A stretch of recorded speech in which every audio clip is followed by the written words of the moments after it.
want to welcome everyone who's joining us. There are several of us who are designated as panelists because we have to speak at various times. And then all of the rest of you are listed as attendees. Now, you'll have to speak at some points, though, in order for us to carry out the voting.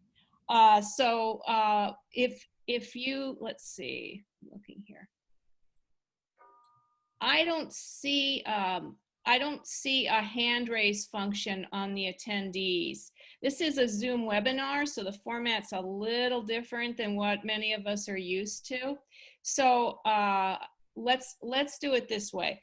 When we get ready to take a vote, I'm going to ask for someone to make a motion. Because I don't see that it's possible for anyone to raise their hand virtually, I'm going to ask you to speak if you're making a motion or if you're seconding a motion. And when you do so, please identify yourself so that we can have that information for the minutes. So when we need a vote, I'll ask for a vote and someone can make the motion, and then I'll ask for a second, and someone else can make the second, and both of those people will identify themselves. And then we'll ask for a voice vote. And at that point, you'll all be unmuted and you'll all be able to say aye or nay and do the voice vote. Okay? And if you have, go ahead, Terry. Eleanor, people can raise their hand. I can see it. Mary Swanson's got her hand raised right now. So panelists can't see it, but attendees can see a raise hand function. So you're not able to see it as a panelist. I see people with their hands raised. However, I don't see how to initiate that function on my screen. You don't have to. Yeah, you can see it in the attendees list. Yeah, that's fine. And if all else fails, type something into the chat, and we'll try to monitor what's going on there. If you have a question or concern or want to say something, please do the virtual hand raise if you can. And if you're not able to do the virtual hand raise, then type it into the chat feature. Okay, so you'll make yourself known one way or the other. All right, well, welcome.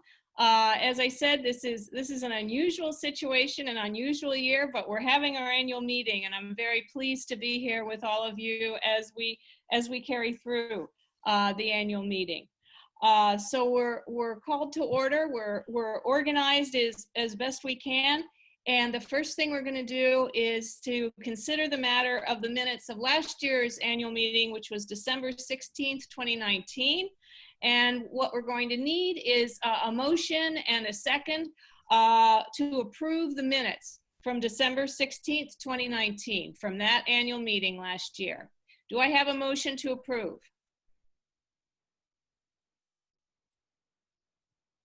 I have a hand up, Susie Sjogren. Susie, you can talk.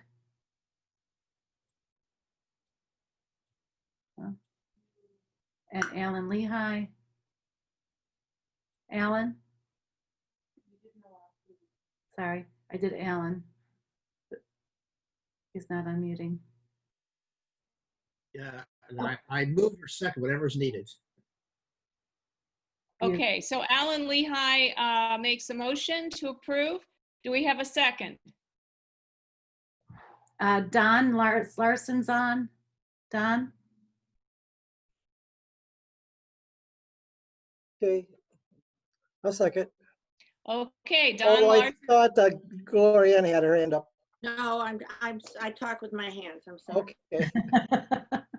Don Larson seconded. All right, we're going to unmute everyone and take a voice vote on approving those minutes.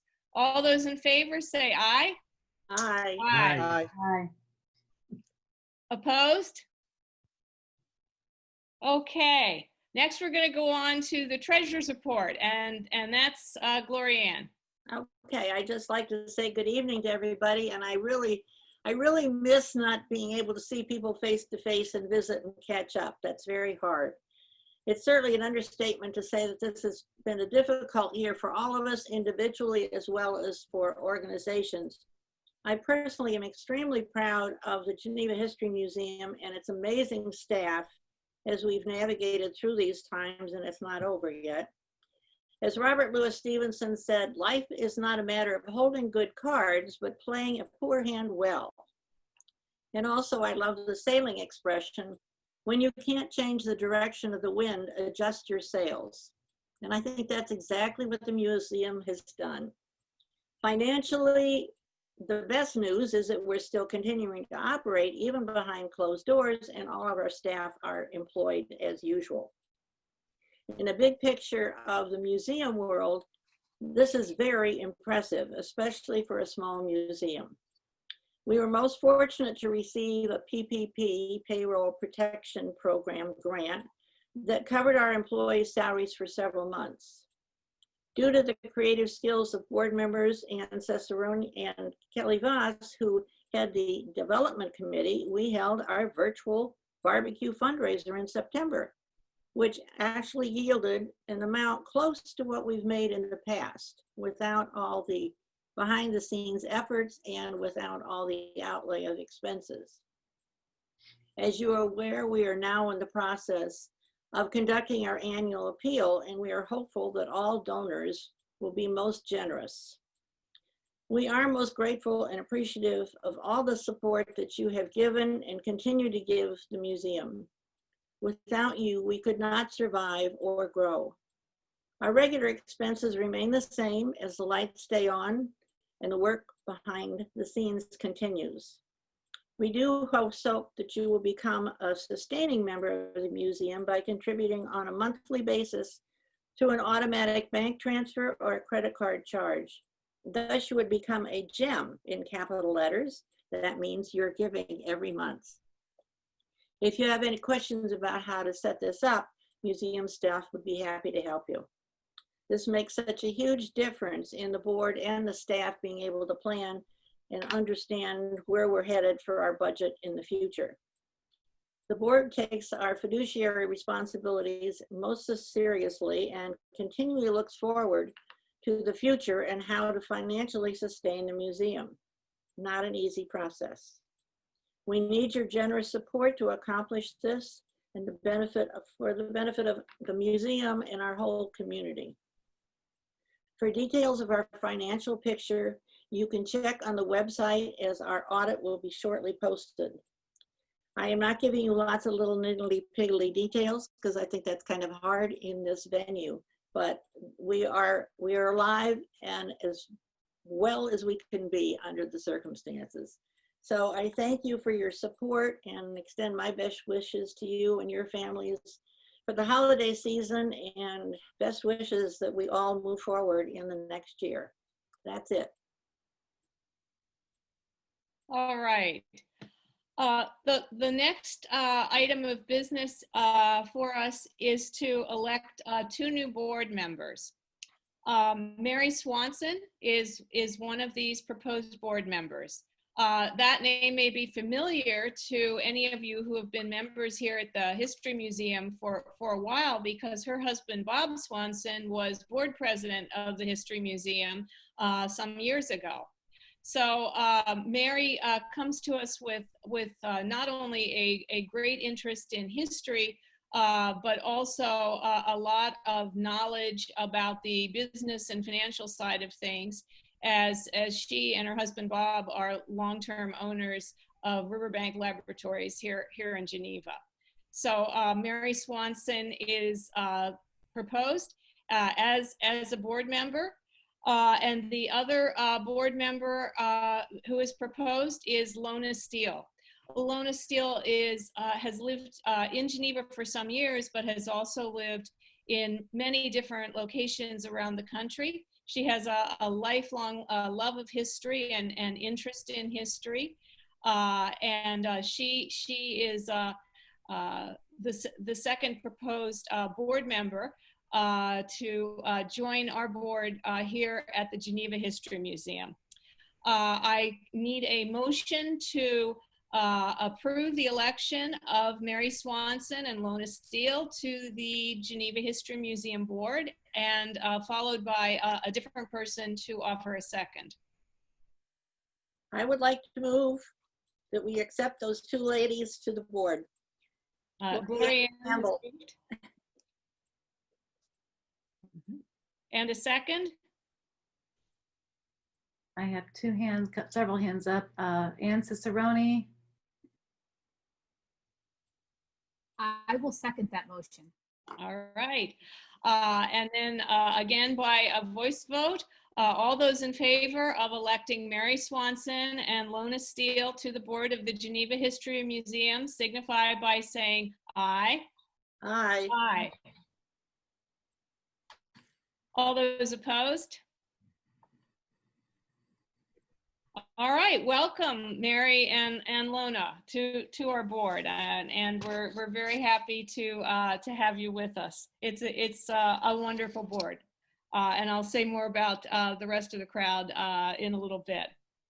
Now, normally in other years when we're conducting this meeting in person, per our bylaws, the process we follow is to have the annual meeting and have many things going on at the annual meeting. And at some point during the annual meeting, Terry typically runs a trivia game and the board goes into the back room and elects officers. And our bylaws specify that happen immediately after our annual meeting. But we're in a little different scenario this year, so we are still going to do it immediately after the annual meeting, but that means as soon as all the rest of the attendees have exited the meeting, after we adjourn the annual meeting, I'm going to ask all of the board members to please stay on this Zoom so that we can elect officers. But I thought I'd speak about who the officers are going to be. I'm going to continue as board president. Ann Cicerone is going to be the first vice president. Gloria Ann Campbell is going to be the second vice president. Jeff Martin is going to be the treasurer, and Kelly Voss is going to be the secretary. So we have a great team going forward, and we'll have that election. Board members, please stay on this Zoom when we end the meeting and everyone else logs off so that we can have that election. Now, I wanted to update everybody about the strategic goals that the board and in fact the whole Geneva History Museum crowd have been working on over 2020. Even though it was an unusual year, a challenging year, we made a lot of progress and it's pretty exciting. One goal that has been a long-term goal, has been going on for some years, is the goal towards full accreditation. The museum continues to progress through the steps needed to achieve accreditation. It has more recently been engaging in a self-study, and that's led by Terry, and the staff have collaborated mightily in this, and the board has contributed a little bit, but there has been more staff and Terry talking lots about best practices within the museum. And how they can move all of that forward. So it's really focused on museum professional best practices, and we're excited to be going through the process. There will be more steps towards accreditation, likely coming up in 2021, and so stay tuned, you'll be hearing about that. Another area of focus for our strategic plan has been long-term financial sustainability. We have definitely, as Gloria Ann highlighted, begun to encourage as many people as possible to sign up for increased automated monthly giving. That is something that is extremely helpful to us because our expenses occur every single month, not just at certain times during the year. So that helps us to know how much money is coming in and to kind of stabilize that cash flow, which is very helpful. We also have been having discussions over the last few years, as I'm sure you know, with donors regarding naming rights and planned giving, and those remain possibilities here at the museum. And finally, we have begun to request possible future municipal funding. Most small local museums like ours are funded in part through local government bodies. This is certainly true here in the Fox Valley, where the Batavia History Museum is largely funded by the Batavia Park District, and the St. Charles History Museum receives funding from the City of St. Charles. So we are in the process of pulling in many different kinds of resources in order to promote the long-term financial sustainability of this museum, which we all care about so much. The final goal that we've been working on over the course of the year is board development.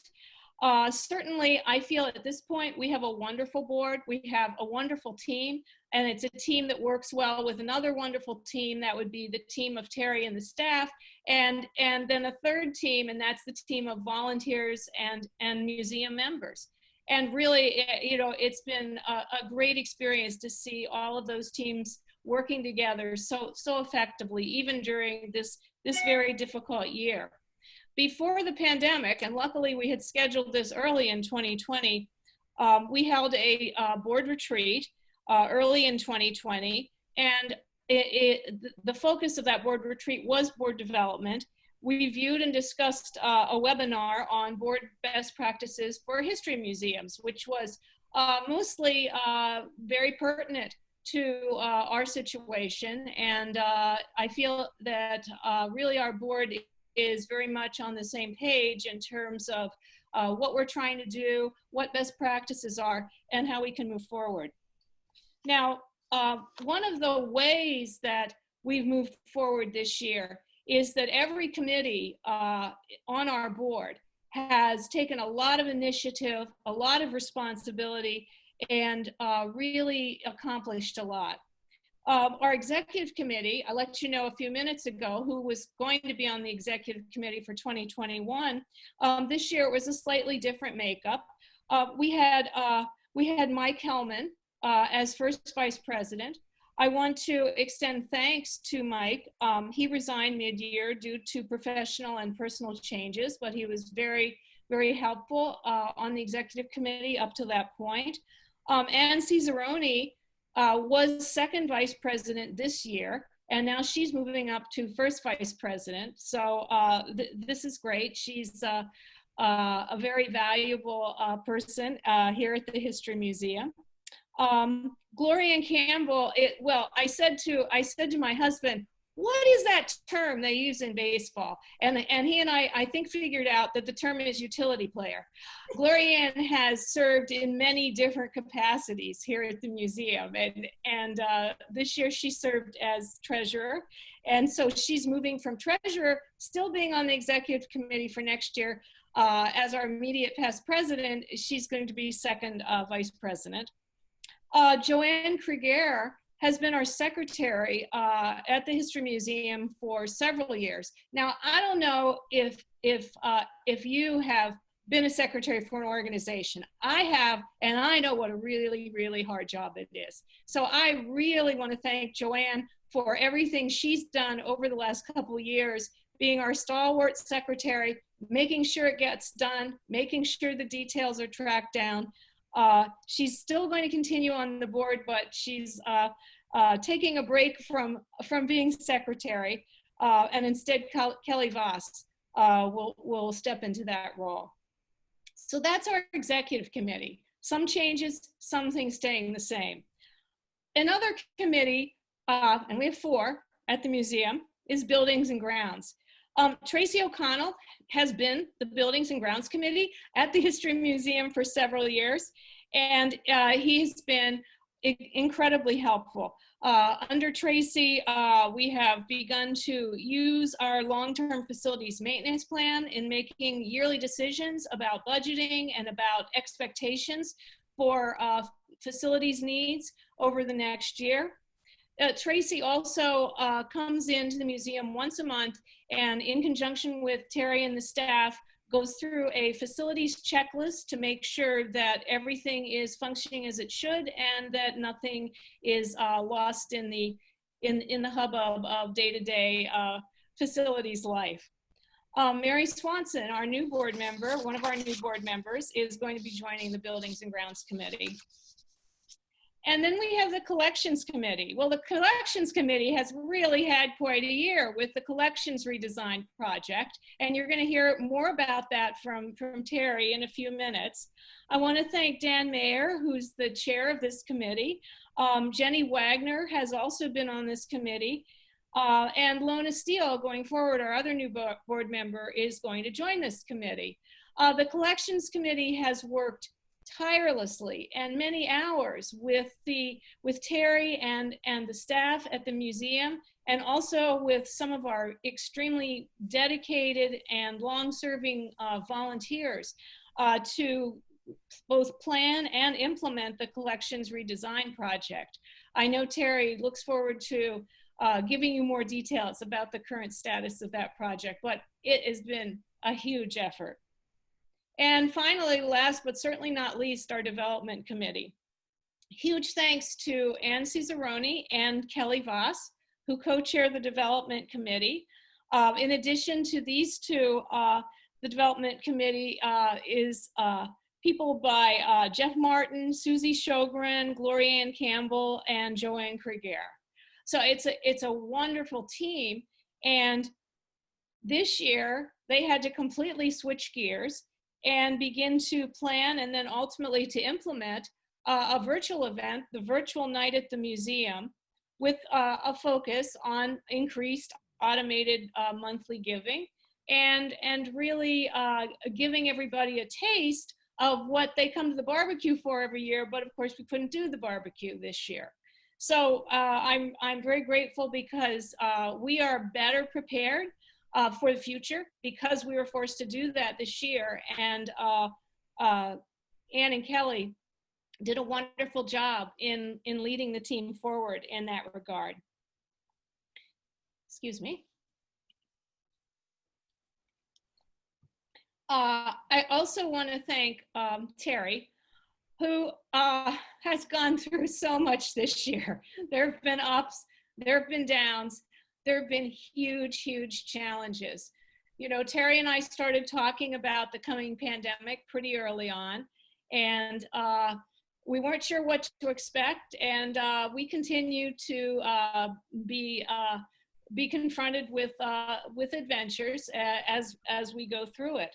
It has been a great experience for me to work with Terry, and I know that Marky Striegel, our curator at the museum, Heidi Howlett, our educator at the museum, Gail Mears, our archivist at the museum, and Connie Porter, our administrative assistant at the museum, form a team that has really done it all in terms of keeping the museum moving forward, in terms of keeping morale high, in terms of continuing to be a presence in the community, even though we're close to the public and in a very strange situation this year. So moving forward at GHM while adjusting to changing pandemic conditions has been a huge, huge demand on all of these people this year. And I have felt very privileged to work with Terry and then by extension with all of the staff because they are professional, they are good-hearted, and they have the museum's best interests at heart at all times. And it has been a real privilege for me. So it's great. I did drop off a few little things for everyone at the museum last week, and I know you'll make sure they're distributed, Terry. We already opened them. Thank you, we love them. That's great. My final round of thanks goes to the volunteers and members, many of whom have not physically been at the museum for far too long, but we look forward to seeing everyone in person as we go forward sometime in 2021 as conditions allow. There have been continued volunteers, especially in conjunction with the project downstairs. And you've all also supported us in terms of finances and in terms of keeping in contact and letting other people know about the museum. And we're very grateful to all of you for hanging in there with the museum. We will be back, and we will truly be better than ever. And the implementation of the project would not have been nearly as smooth or easy without the involvement of some of you. And I'm very grateful for that as well. And with that, I'm turning it over to Terry to discuss more about what's been going on exactly at the museum. Well, thank you, Eleanor, and thanks to all of you board members and volunteers, and I'll go into details here. And I'm a visual, so of course I've got a visual presentation for you. But first of all, I do want to thank, it's been a very unusual year, and we've seemed to be able to conduct business as unusual as possible via Zoom and FaceTime and telephone and email. And it's been a very interesting year. But again, I want to share with you all, and many of you who are attending this evening are part of this, what we've been doing this year. But there's a lot of you that I haven't seen in months. So we miss all of you. We can't wait to be back here again normal. But let me share with you, because I do think we've had quite an exciting year despite the pandemic. So let me get this up.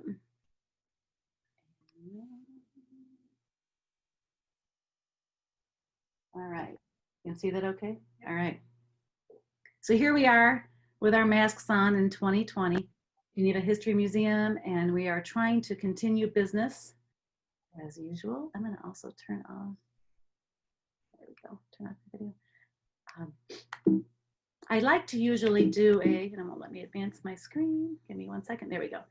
I like to come up with a theme every year. And this one came to me, I think, through a beer commercial on TV. No, I think Jack Daniels, actually. Many think history museums only focus on the past. The Geneva History Museum needs your help to plan for the future. I heard a similar commercial on TV and I thought, you know what? That is what we're doing here. We are not only focusing on the past, and that's what we normally obviously talk about and research, but we are currently planning for the future, and we really need your help. I think we can do a lot more with the community support.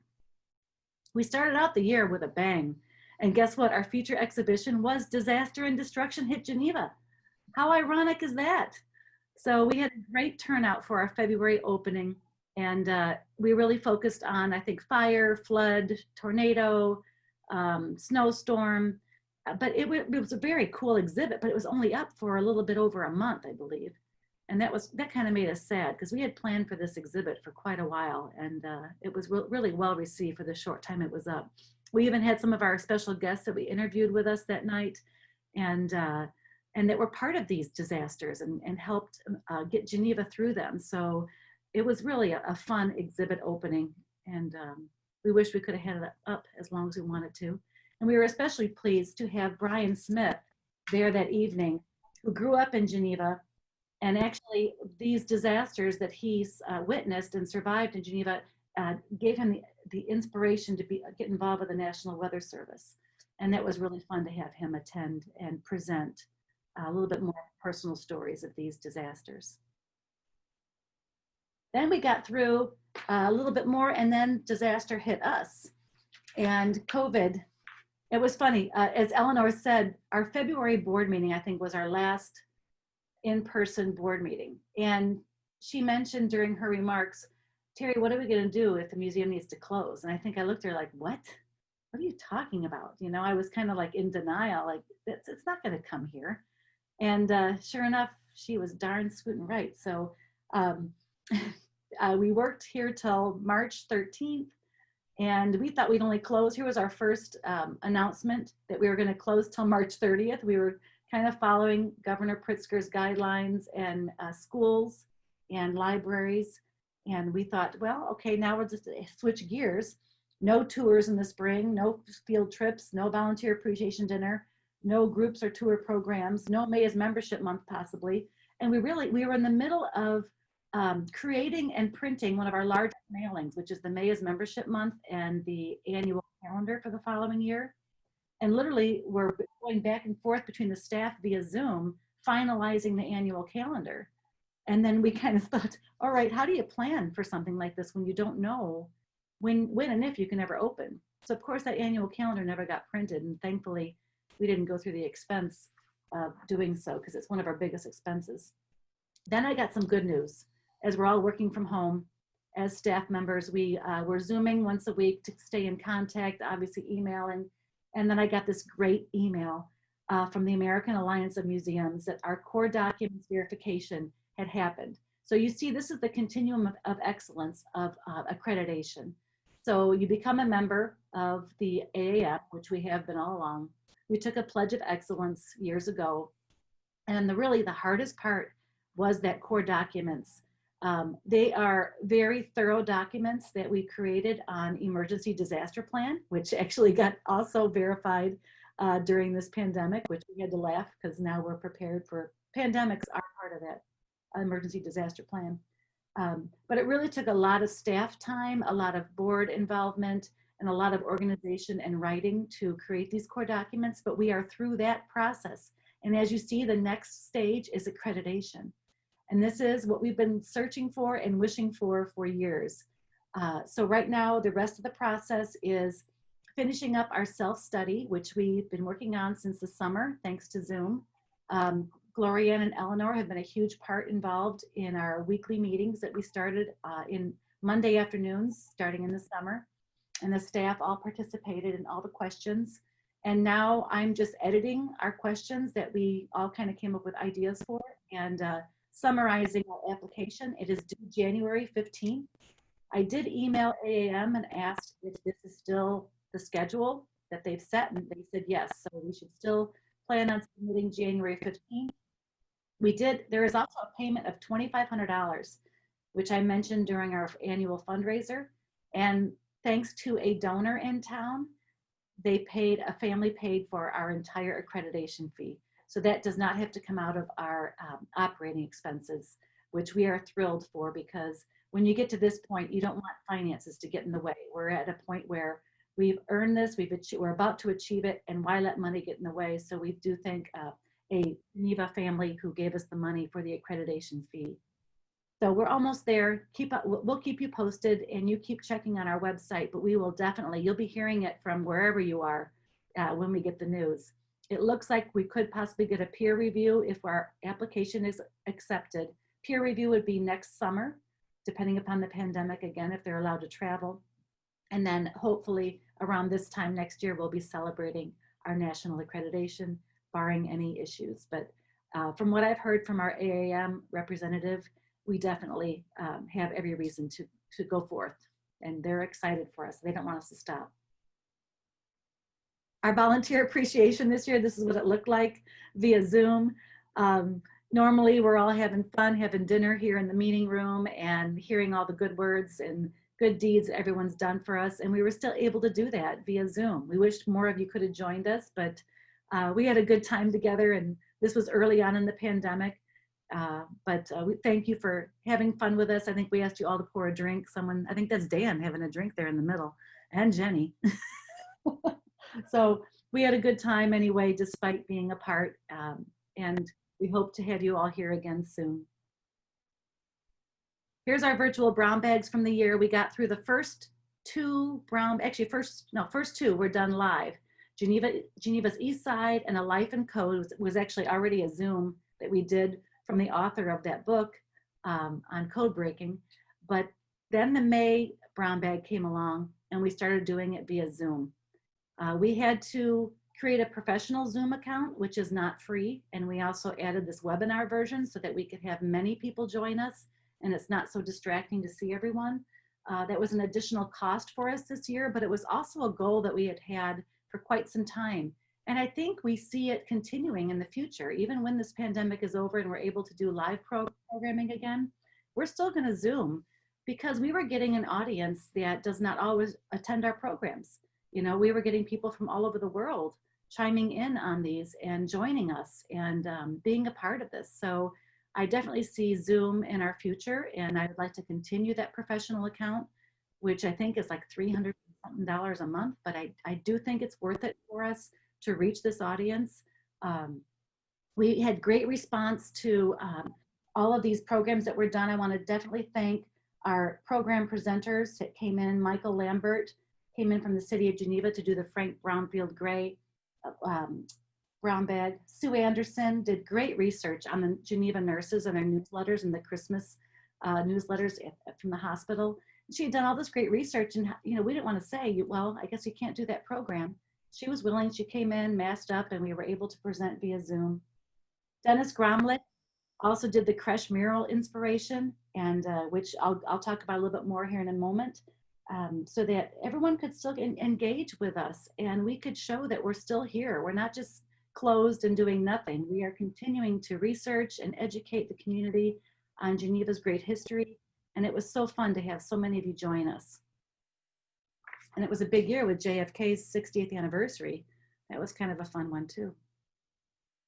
The staff still continue to submit monthly publications to the Kane County Chronicle, Picturing the Past article, the Kane County Connects e-newsletter, and the Geneva Chamber of Commerce all agree for us to write an article monthly, but that also takes the staff to write those articles and make sure that the community knows what we're doing here.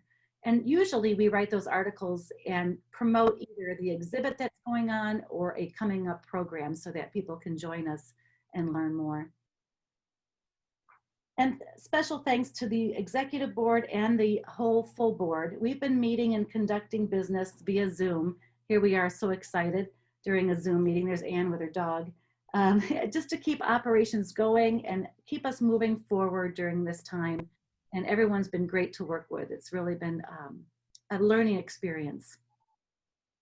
So during COVID closure, we thought, okay, what could we do to kind of remain relevant with our community and our audience? We started the COVID Journal Project, and I actually bought a little mailbox and hooked it up to the front of the building. So since we were really closed then, so people could drop their COVID Journal projects in the mailbox, or they could email them to me. And we did get quite a good variety of responses from young families and how they were getting through the pandemic, from those that are ill and worrying about their health, those that were on vacation and then came back to a changed Geneva and a changed world.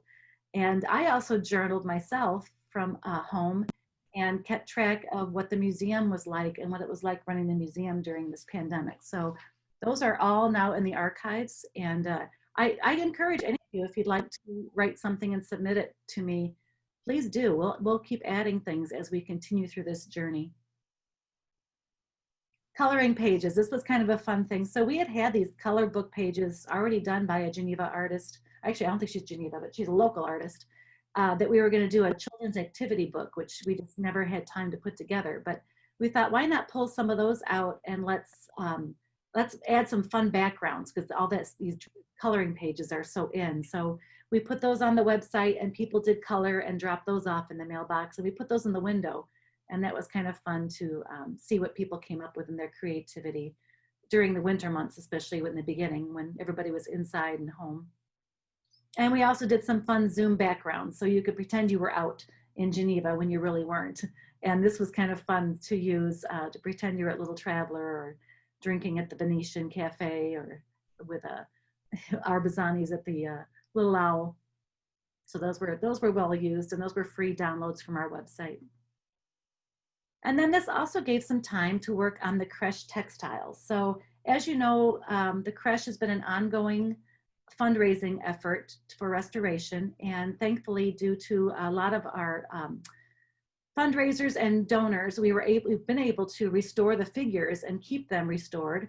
And then also restore the grotto, which is in the middle, that is original out of cork and paper mache. So those have all been restored. Well, the textiles, as you see in this picture from this woman, they were literally rotting off some of the bodies and just falling and flaking every time you touch them. So that was our next goal. And thanks to the pandemic, we had some time to really focus on this. And also, thanks to Paula Jager, we did get some fabric donated from London. And we were very lucky to get this beautiful silk and satins and the appropriate type of fabrics to use. So what did Heidi do during this pandemic? Our museum educator, who is also a seamstress, she worked on these figures and restored them so that they did not look new necessarily, but they definitely reflect that time period with the appropriate fabric. So thanks to Heidi and her pandemic time, she was sewing. Here's another great example. You see our SOPA player. He was looking pretty shabby. His coat is falling off, and there he is after. So when we'd have our weekly staff meetings, Heidi would share her creche updates. So we can't wait till next Christmas to share with you not only the textiles, but the beautiful mural that Dennis Gromlich painted. And another great pandemic way to have him paint in our main meeting room there, the Bensini room, right in front of the windows on 3rd Street. So specific times people knew that they could come and watch him paint this beautiful mural that we commissioned Dennis to do as a backdrop to the creche. And so I think he really had a good time, and people had fun watching the progress and seeing the mural grow. He had never done anything quite this large. So when we had originally commissioned him before the pandemic, he had asked, well, where could I paint this? Could I come to the museum? And we were worried about the children's exhibit during the summer and how we were going to get him in that room. But the pandemic presented an opportunity, again, to have that room available, and he could take his time and paint the mural. And he loved doing that so much, he asked if he could be our resident artist and continue to paint in our gift shop window, since we needed the other room for storage of the collections and archives. So you can still come by. Dennis was here today, Monday, Wednesday, and Friday, 2:30 to 4:30. You can watch him paint in the window. You can also send him ideas via email and Instagram of different scenes you'd like to see have painted. And those are available for sale on our online gift shop.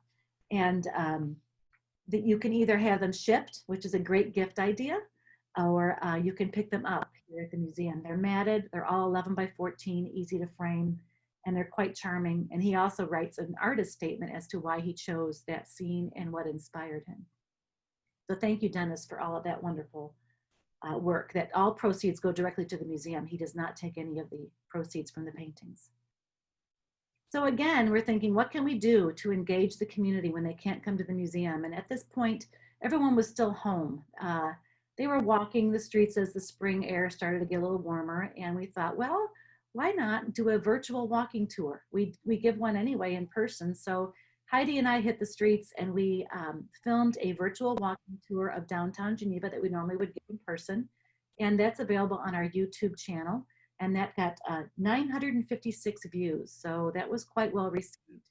And after that, we had several people purchase our self-guided walking tour and our public art walking tour off our online store. So that was another way for people to enjoy Geneva's history on their own safely and walk around, whether it's from their couch or whether they go outside and walk through town while they're walking their dogs. Other virtual things that we put together is if these walls could talk. So we decided, wouldn't it be fun to show people places that they can't always go? One of our biggest hits was the upstairs of Little Traveler. It got 2,800 views. And so that's on our YouTube channel as well. And that shows the upstairs of Little Traveler and where Kate Raftery originally lived. And also some of her other workers also lived upstairs. So that was really fun to show places that you can't always go. Mike Simon was quite a wonderful host to us, and he even let Heidi and I go up on the roof. So you got to watch that one. It's really, the views from the top are quite spectacular. We also went to Hotel Geneva, thanks to State Street Jewelers. And Kelly Voss helped us get in there and show what the Hotel Geneva looks like, where they filmed Road to Perdition, and what the rooms look like. And it was very fun behind the scenes. That got over 300 views as well. And we also kind of tell the history of the location, not only just what's going on there today. Those are all available again on our YouTube. The Collections Committee, as Eleanor pointed out, we also met regularly via Zoom. And we have a good time together. Everybody, these are people who are normally here on a regular basis at the museum and know a lot about our collection, that they were able to still meet via virtually. And then I could also share with them documents or hold things up. And we kept that project going as far as the collections went, because we were already working on this great, huge project to redesign the lower level, the collections and the archives, with the IMLS grant that we received. So this grant was scheduled to happen in January, coming up next month. So as we're meeting, one of the times we met with the contractor via Zoom as well. And this was in June, I believe. And she said, have you guys thought about maybe doing the project now since you're closed? And we all kind of laughed and thought, you know what? That's a great idea. So thanks to this wonderful group of people and a few more that added on later, we started this project of emptying out the lower level back in June. And we've had more time to work on this than we thought we could ever have. And our contractor said, you know, a lot of museums are doing this type of work while they're closed. We thought, well, this makes total sense. So we started the Collections and Archives Storage Redesign Project in June. And in 3 weeks, now Gail and I, when we wrote the grant, said we'd do it in a month. In 3 weeks, we moved everything out of the archives and collections rooms. And I'll share with you some pictures here. First I want to tell you just a little bit about the funding of it. So the Institute of Museum and Library Services grant is $167,000. We did, now we have to match that entirely, $167,000. So we thought, oh gosh, how are we going to do this? Some of that is supposed to be in staff salaries, some of it is in volunteer time, and some of it is in supplies and things that you need. So we were able to get the Dunham Fund to support $22,500 of our match. And then the Riverboat Fund matched the Dunham Fund grant for another $22,500. So in essence, the staff salaries would already be paid for anyway by the museum. We're pretty much at a level about maybe $5,000 that the museum will have to contribute, possibly out of pocket, to get this project complete. So we're very fortunate to have gotten all of the support. And now let me share you the story of how it all began. So of course we're during COVID, so all of the volunteers had to agree and tell me, are you willing to come in during this time? Now this is June when things were not as crazy as they are right now. Numbers were a little bit more down than they were in the beginning. So everyone agreed they'd wear a mask, we would check temperatures, they would sign in, they would sign a COVID agreement, and again, masks and gloves were worn at all times, and we tried to social distance as much as possible. So this is a before picture, which I look at now. We were just downstairs today. Oh my gosh, wait till I show you the difference. So this is even after removing some of the furniture on the first week probably. But as you can see, if you wanted to get at some furniture in the back, you had to get through several feet of furniture stacked on top of each other, and some heavy safes and so on just to get back there. So it was virtually impossible to get back to some of these items, and we could not inventory them, and you couldn't even really see what you had. So we started moving everything into the feature gallery. That's where the furniture is, and that's where it is right now, still temporarily stacked. But the beauty of this, and here's some more of the chairs and so on in the feature gallery, we were able to inventory this. So as items were brought upstairs, we would check them against their database record and make sure we had them in the files, and then also be able to take a picture of them. So we were able to touch things that have not been touched since they moved here from Wheeler Park. We had great volunteers moving shelving up just to rehouse temporarily upstairs. Again, inventorying items as they moved onto carts. Nothing was carried up the stairs unless it had to be. It was all rolled on carts and emptied. And then taking apart the shelving was really a lot of fun. As you can see, the bolts are rusty and they stuck. But I wanted to share with you how detailed we were. One shelf, so JF3 would all be on one cart. So when it came upstairs, we would still know where everything was. Everything's accounted for the same way as it was downstairs. We set up shelving temporarily in all of the gallery areas. So closure really was key to getting this project going, because we knew we'd have to close to do it anyway. But we filled our galleries with all of the shelving and all of the objects on carts, where it sat for the last 5 months, since July. And of course, the large objects, the heavy books, everything had to be moved. We recreated shelving in the archives, and we had some great help making sure we were all reinforced with the shelving. Now I'm going to share with you a few things because of this. You know, we obviously walk through the collection storage areas all the time, but unless you really physically look at every object and try to see what it is, you don't really know what's sitting on the shelves. So these were 2 tables that we reunited with their marble insets. So that was kind of fun. So the two tables were brought up without those marble insets, and those the tops were found on another shelving system, and that was indicated in the record that they should have been together. So they have been reunited. They're now tied together with some twine so they will not get separated again. Another cool thing that we found is we went through boxes and boxes of photographs that were donated over the years that no one had ever really had the time to go through and identify and index. And in one of the boxes was an audio cassette that I found, and handwritten on it was President Ronald Reagan, St. Peter's School, 1982. Well, I grabbed a tape recorder, put it in, and sure enough, that's Ronald Reagan talking to the students at St. Peter's Catholic School. So we got that digitized. And even when I picked it up at Real Pro, the guy's like, did you know that's Ronald Reagan? I'm like, yeah, I know. Now we know we have it. We've got it digitized and preserved. We made some special contacts with people from records that we found here, including Sumiko Kobayashi, who grew up on the Fabian estate. Going through some records brought me her name and was able to find her and interview her over the phone. So this time really has been a precious time to really dig into what we've got at the museum. Here's some of the boxes that I told you about that were full of photographs. All 4 of those were full of photographs from the Geneva Republican. And we received them back in the year 2000. But again, it just was time. Who has the time to go through all those? Well, guess what we did? So we have actually indexed and put into plastic sleeves and put into the database now for usable records, almost 8,000 objects that were previously unidentified. So we're kind of geeky here. We kind of like doing that. And now these records pop up in our database when you're looking for things. So that was really a lot of fun to go through and have that time to be able to do. And more identifying. So it was very enticing to be able to explore mysteries. And there were some boxes down in the basement that were never really organized from the time that we moved here from Wheeler Park. And it was kind of seemed to be a last minute, okay, just put all those in the corner.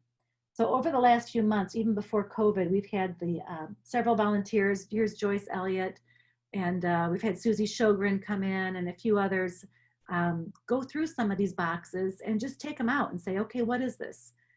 Do we have a record for it? Is it an object? Is it something that they bought to use for an exhibit and it's really not an object? So there's a lot of time spent on that. And I talked to Joyce and asked her to share some fun things.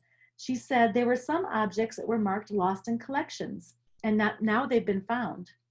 Dishware, a cowbell, a rolling pin, and a 1914 patented tobacco cutter. There were Central Meat Market tongs, a Mid-Valley Lumber ashtray. And then there were some other really amazing finds. She found a 34-star, 8-foot American flag. Only Abe Lincoln served under the 34-star flag. A GAR Civil War sleeve button from the Grand Army of the Republic. A paper dress, actually made out of paper, from the 1960s. So, and there's some other fun. She said there's hats, aprons, fans, shoes galore, painfully small and tall, fancy shoes, even a box of rocks. So Joyce continued to come in even during the pandemic. We set her up in a room back in the back gallery, and she finished going through all of these boxes. So now we just take the great toll on as to what we do with some of these objects and try to pair them back again. Reorganizing. Now, Gail spent a lot of time in figuring out how to best plan for the new archive storage areas. And here's a before and after picture. So on the left, those were metal card catalog system for our Kane County property books. And so they were unprotected, dust could get in there, they could flake off, and you couldn't stack them. So Gail went and she got these wonderful boxes on the right. So all of those card catalogs are now able to be stored in boxes with lids, and they could be stacked properly and organized better. So that was another great improvement for the museum. And here she is. She also did research. Gail didn't stop.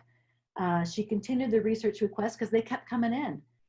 They came in from all over. Bronze plaques were awarded to 4 Geneva homes during this time, thanks to the board of directors and looking at Gail's research and approving those homes. Gail was busy with inquiry from Lubbock, Texas, regarding the age of some Howell furniture. She would also help with information on Riverbank Laboratories. from public television in New York. So we're not just researching things for Geneva people as they come in. We are able to provide information to people from all over the world. And we are happy and pleased that they respect us to come and look for inquiries. And Gail does a fantastic job of providing that service. By the way, that's some of our new shelves, which you'll see here in a minute. Here we were last year for our barbecue at the museum, and I just wanted to kind of do a comparison of that was 2019. We had a great crowd. We had a lot of fun together in person, but you know what? We adapted, and this was us this year. Here doing it virtually. We had our tech company come and help us. Heidi held the cue cards, and Scott McKay from 95.9 The River came in to help me MC and make it a fun night. And you know what? It was new. We had done so many fun things last year with an auction, a wine pull, jewelry heist from State Street Jewelers. Everything was awesome, and everything raised over $18,000 last year. So we were thinking, well, gosh, all we can do is really ask people for money and ask them to support us and show them what we're doing. And we raised over $11,000 this year. So I was completely surprised and pleased that we even raised anything. We just didn't know. Are people even going to tune in? Are they going to listen to us? But we just couldn't help but share what's going on. And we wanted everyone to see. You walk by the museum or you call, you email, but I want you to know that we're in here working hard to make this a great place when we reopen. So thanks to all of you for tuning in and for stepping up and helping us raise the funds without having much expense. So that really helped out. And we had some great sponsors as well. Niche made a fun cocktail kit, so you could buy the cocktail kit and then make the cocktail in the beginning of the program. Again, we're all about having a good time together, and why not have some fun while we talk about history.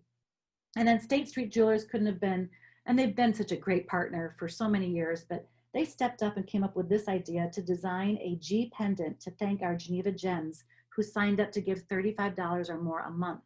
And we actually had almost 20 sign up that night. And I was floored, completely floored. I had no idea if anyone would even call or do anything. And so thank you, State Street Jewelers. They made it even more fun. And I hand delivered some of these gems to those who couldn't come out. So that was really a neat add-on to the fundraiser. And it continues. If anyone signs up, we still have a few gems here left. Not very many though. Then school started, or didn't, or virtually started. And so Heidi reached out to the teachers and she said, you know, can we do anything for you? Do you want us to do anything for you? And the second grade teachers who normally bring their students here to learn about the community said, yes, if you did a virtual, we would pay you for access to it. So we were able to do a virtual school field trip. We did get Mayor Burns to talk, and normally the kids don't get to meet the mayor, they just go into his office. So that was even a plus. And we also went to the police department and had a police officer talk to the kids.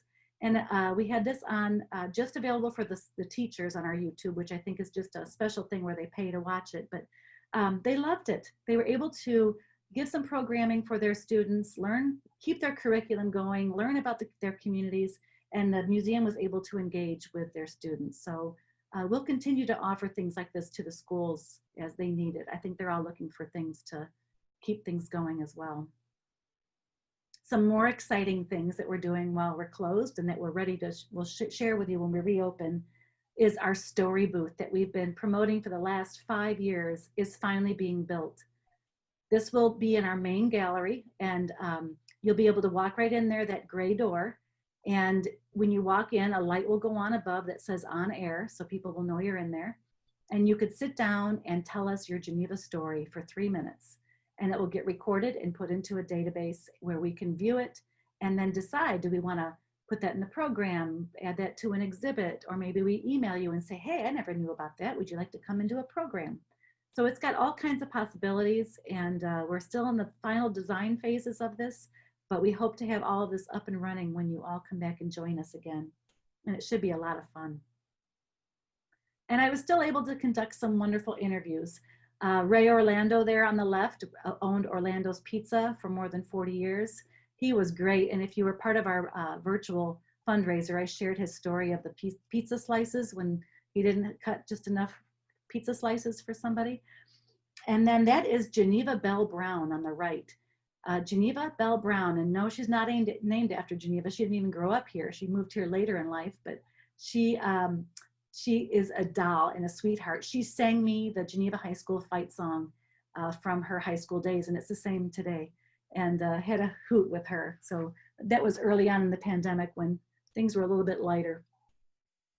But now that story booth will be a great addition to be able to capture all kinds of people. Again, this is before. This is the collections area. You see a lot of cramped shelving. The shelving in the former area, you can see, was very difficult to change. If you wanted to change that shelf, you'd have to unscrew bolts and then move the shelf up and try to screw them back in. I mean, they just never got changed because it was impossible to switch them out. Again, this is before. Here's another before shot. So you had a lot of wasted space. You can see that second row there had tons of wasted space on the second shelf there from the top. Again, the furniture all stacked, you couldn't get at, covered, and we had no idea, other than looking in the database digital records, what was really back there. But you couldn't go measure it, you couldn't go touch it, you couldn't use it in an exhibit unless you wanted to spend a day removing things. So then we spent some more time preparing. After those rooms were emptied, we had to do some more work, and Gail and I discovered that there was a sprinkler head in the archives that was actually facing down. And when the shelving measurements were coming back and forth between the designer, we put the measurements on the floor and we said, uh-oh, there's going to be a shelf here. We're not going to meet code 18 inches from a sprinkler head. So we had that sprinkler head changed and moved up. A little bit of additional cost, but we thought that was worth it to keep the shelving going and not cut off a shelf lower. This wall was in the collections area and it had the art hanging on it with a big pegboard. Well, they glued all those 2x4s and screwed all those 2x4s to the cement wall. So that was a little bit of a mess. And at that point we said, well, we're going to have to sand this wall while the room is empty and repaint it. So of course we sanded that wall and we repainted it.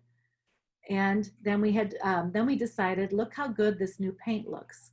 So what did we decide as a committee? Let's paint all the walls fresh white, because when are these rooms ever going to be emptied again in our lifetimes? So again, we had to move some large cabinets. These are those large map case drawers that are in the archives, and put them in the middle of the room so we could get at the walls and paint, and get at the floor and paint. Thanks to volunteers, here's Pat and Nancy. We gave them the small areas to paint since they could fit in there.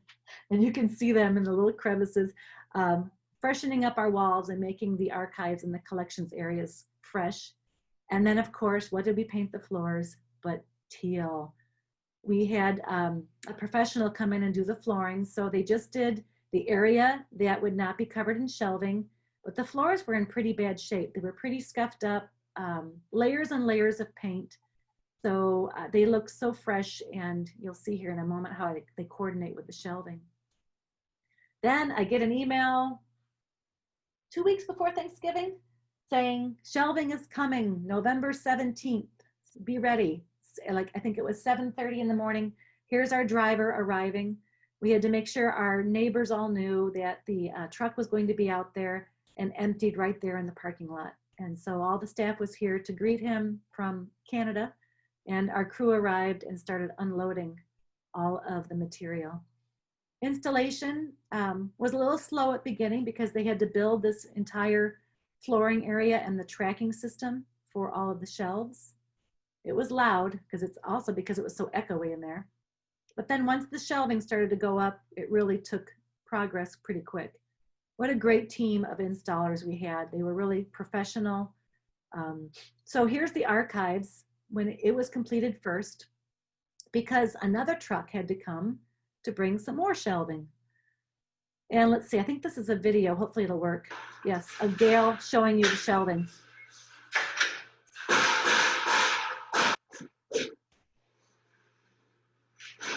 Door.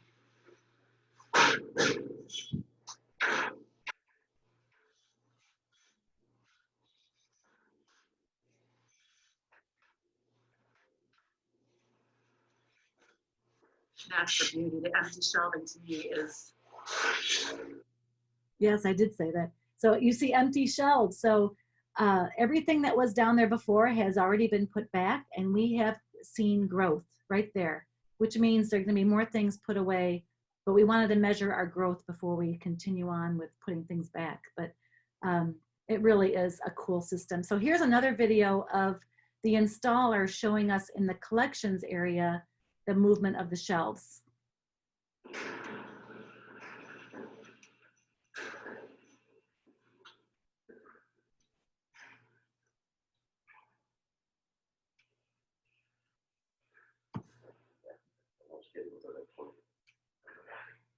Yeah.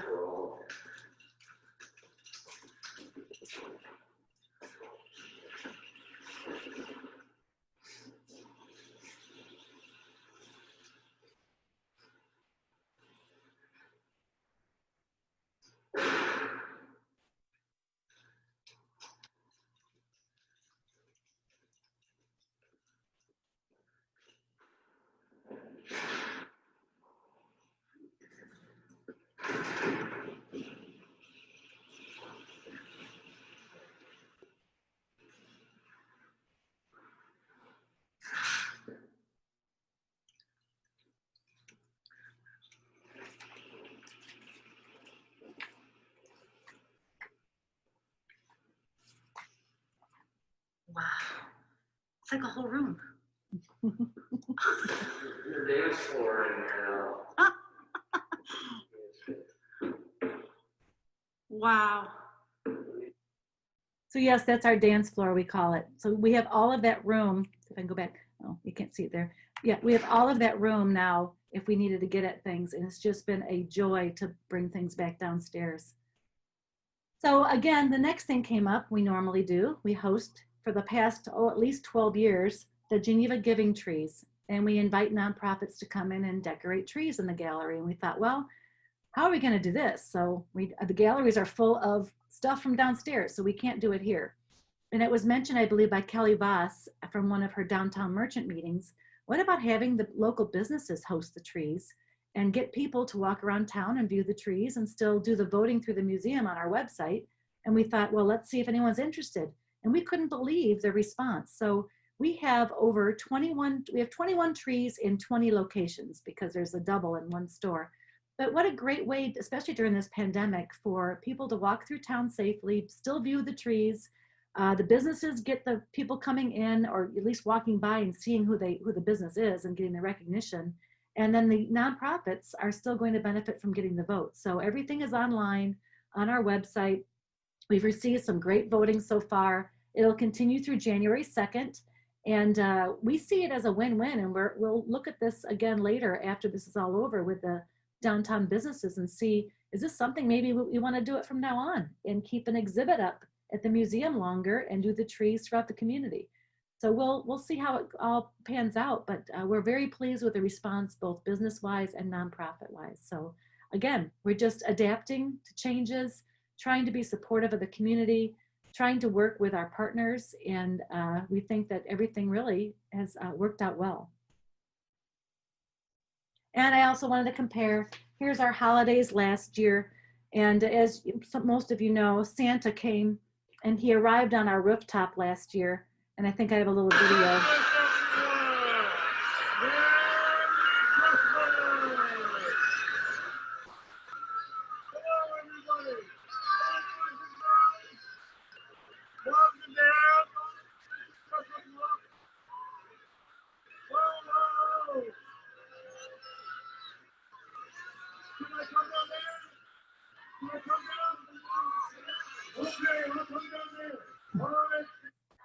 So that was last year. This is this year.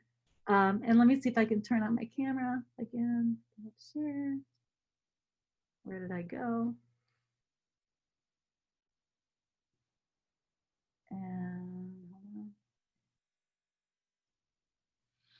so that was us last year. This is us this year. We're working harder than ever. I just want to thank Marky. You're awesome. We're doing a great job moving things back. Gail, #1 archivist ever. Everyone's just adapted and changed it. And whenever I'd say, let's do it, they're like, sure. Heidi, which side are you? Heidi, awesome. You guys, this team is wonderful. We are here. We're working our butts off, and we can't wait to show you all the results when we're back.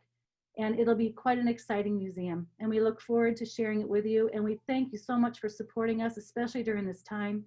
And you need to know that we're doing our best and we always look for ideas. So feel free to reach out, stay safe, but be sure to know that we're here and we're working for you in this community. Thanks for making our future so bright. Thank you. Thank you. Well, and thank you, everyone down there at the museum.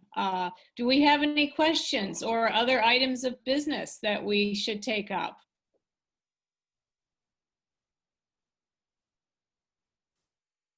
And I'm not seeing any hands raised in participants. So Don and Judy Larson. Okay, Don, I'm going to allow you to talk. Are you there, Don?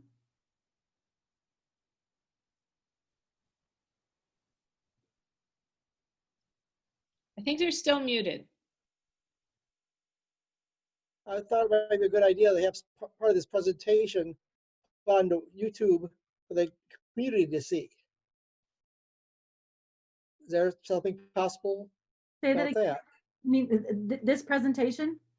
Parts of it, yeah. Yes, I've Like been. the work downstairs and finding things and. Yes, it's been recorded and I can certainly post it. Yeah, that's a good idea. We want everyone to know what's going on down at the museum. Any other questions or other items of business?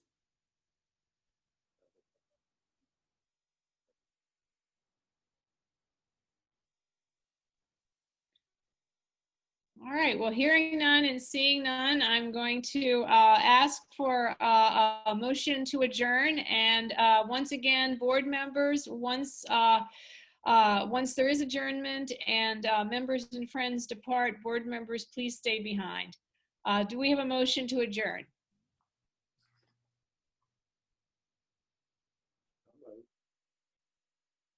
Kelly? Motion to adjourn the meeting. Do I have a second? Tracy O'Connell?